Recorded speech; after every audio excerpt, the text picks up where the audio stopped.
What is up, you guys? It is Jazz, and on my channel I talk about nursing, hair, and holistic health and wellness. If this is your first time clicking on one of my videos, thank you so much for coming to hang out with me today. And if you are returning, thank you so much. I really appreciate the support. So today's video is just gonna be a short list of 10 tips that I would offer to somebody who is moving across the country alone.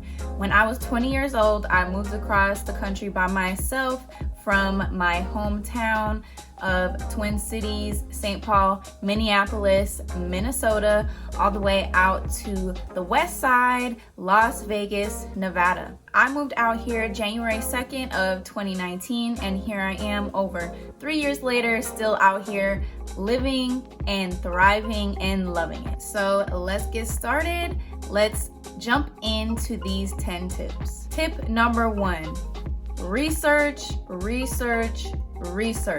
This is probably common sense. You really want to do as much research as you can, especially if you're looking into multiple places to move. You're gonna want to figure out which area is best for you. Now, keep in mind, what might be the best for someone else might not necessarily be the best for you. So you have to do your own research and keep your own situation in mind. Some things that you're gonna wanna think about when doing your research and planning to move is the cost of living, where you're planning on going compared to where you're living now.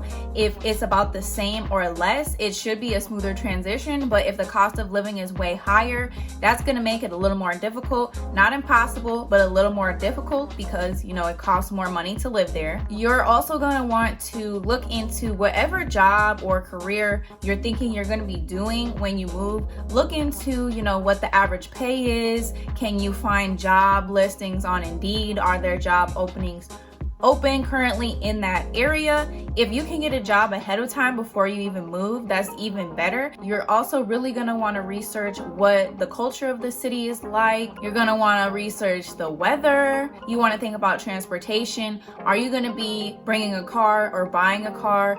If you're not going to be using a car and you're going to rely on public transportation, what is the public transportation where you're moving like? Or maybe you're going to be biking, so you want to look into the bike trails that are offered, bike safety in that city, all these types of things. One other thing I would mention you might want to research is, what are your hobbies? For example, if you're into outdoorsy stuff and hiking, does that place have good hiking spots? Do they have good parks that you can go to? Do they have places where you can do like canoe, kayak rentals, stuff like that? If you're more like an art and history person and you like going to museums, are there a bunch of museums in your area? Are there art shows that are put on often? Things like that. All right, that first tip was kind of long, but it's fitting because the research stage should really be the longest part of your process, and there's a lot of moving parts and things you want to think about. You don't want to just kind of move somewhere blindly and it's something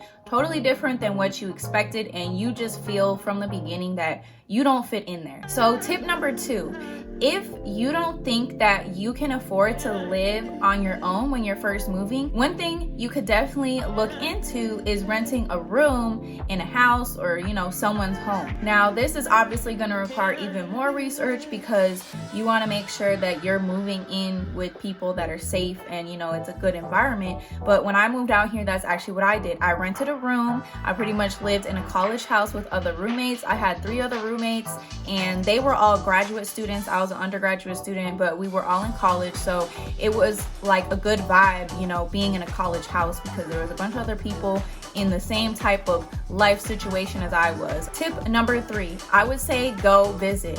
Once you narrow down to where you're pretty sure you want to move, go visit that place. I would highly recommend going to visit the place. I honestly wouldn't recommend moving somewhere that you've never visited before, because the way that something looks and appears on the internet, no matter how much research you do, can be very different than how you perceive it in person.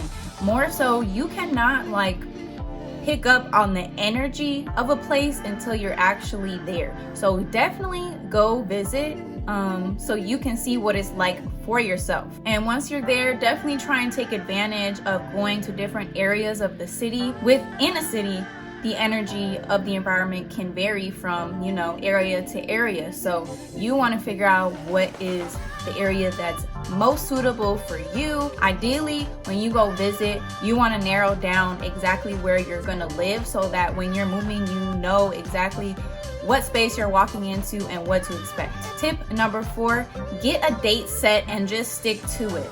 A lot of times there are all these little things that could come up that could make you want to push your date back, but you just gotta stick to your guns and be like, you know what, this is when I'm moving, make it happen. All right, tip number 5, just thinking logistically. We all know that gas prices are ridiculous right now. Think about do I want to bring my car with me? Do I want to pay the money to rent a U-Haul and pay for the gas to move all my stuff across the country? If you don't have the money to shell out for a U-Haul, or the next step down would maybe just be bringing everything you can fit in your car. If you don't have money for that either, you could just buy a plane ticket and literally bring the bare minimums of what you need.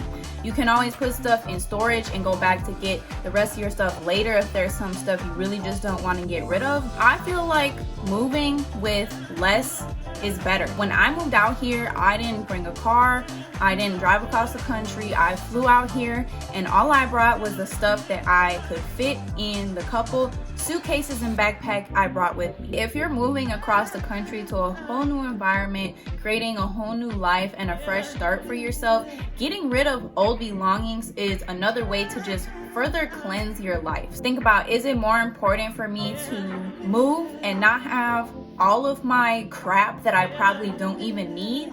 Or would I rather keep all my crap that I don't even need and stay somewhere that I don't want to be anymore?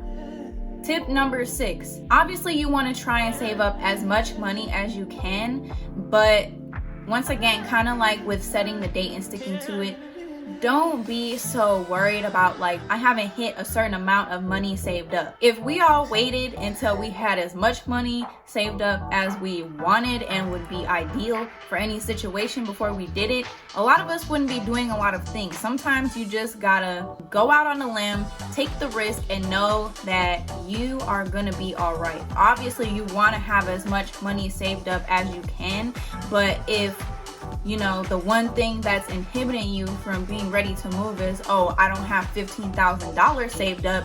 Maybe you don't need $15,000 saved up.